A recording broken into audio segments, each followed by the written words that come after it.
First, let me say that in terms of, and it's very good that you asked me that question. There have been cases where police officers attached to VIPs have misused their firearm, sometimes almost to their own detriment. You know, sometimes they can easily find themselves in the way of harm because of how they have used their firearm. So let me say this, that any security measure taken by the National Police Service is, as I say, to avoid a crisis. If a police officer attached to VIP is working with goons, what is the best thing to do is to, first of all, get them away from this crowd of goons so that we can be able to deal with the goons decisively. And I want to warn all police officers, including those attached to VIPs, that the fact that you have been attached to a certain VIP does not make you part and parcel of his campaign, part and parcel of his ideologies, part and parcel of his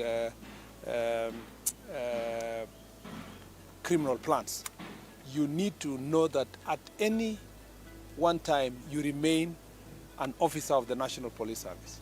So if there are any people who have been withdrawn, it must be in relation to the planned violence and the reason violent confrontations, and the fact that some of these police officers have been found in the middle of goons, facilitating goons, transporting, hiring. And it's not enough that they have been withdrawn.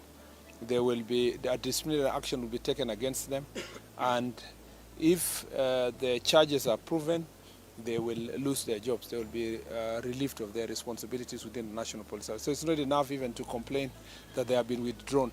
It may also be that those police officers may never go back to their jobs if it is found that they were facilitating violence in any part of our country. So those are security measures. Those are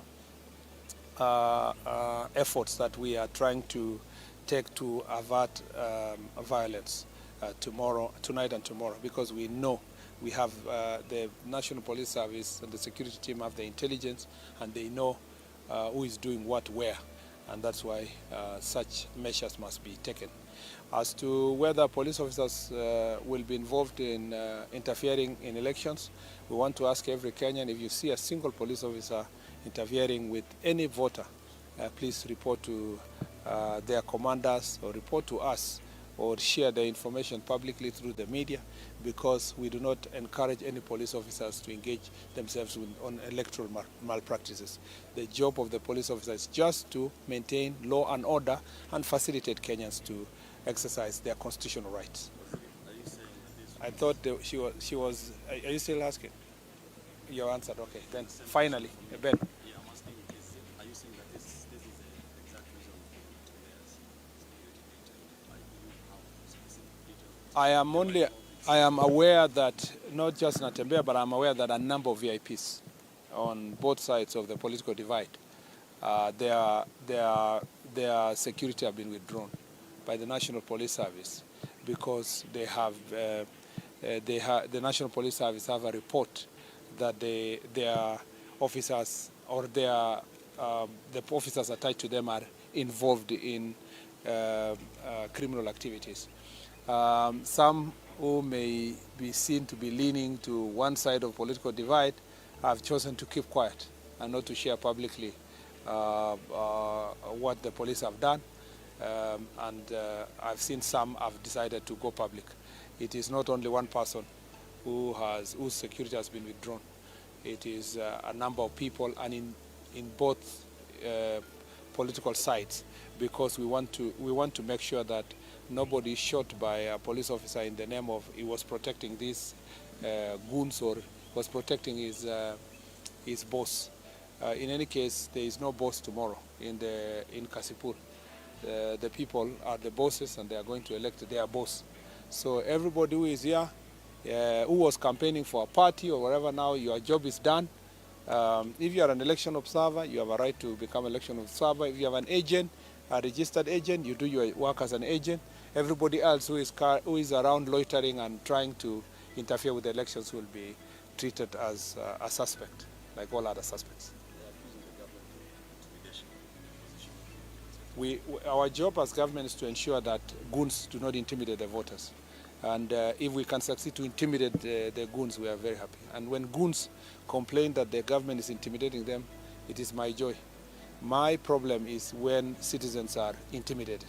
We want to make sure that the goons are intimidated enough, not just intimidated, but they are arrested and charged, so that the people of Kenya can have confidence in our electoral process. We wish you well, we wish everybody well, success to all the candidates, and success to IEBC. I know there is a new IEBC team. We wish them the very best as they also work very hard to prove themselves in these elections. We don't want to let anybody down.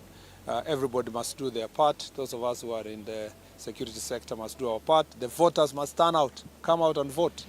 Exercise your right. We want to see huge turnouts around the country.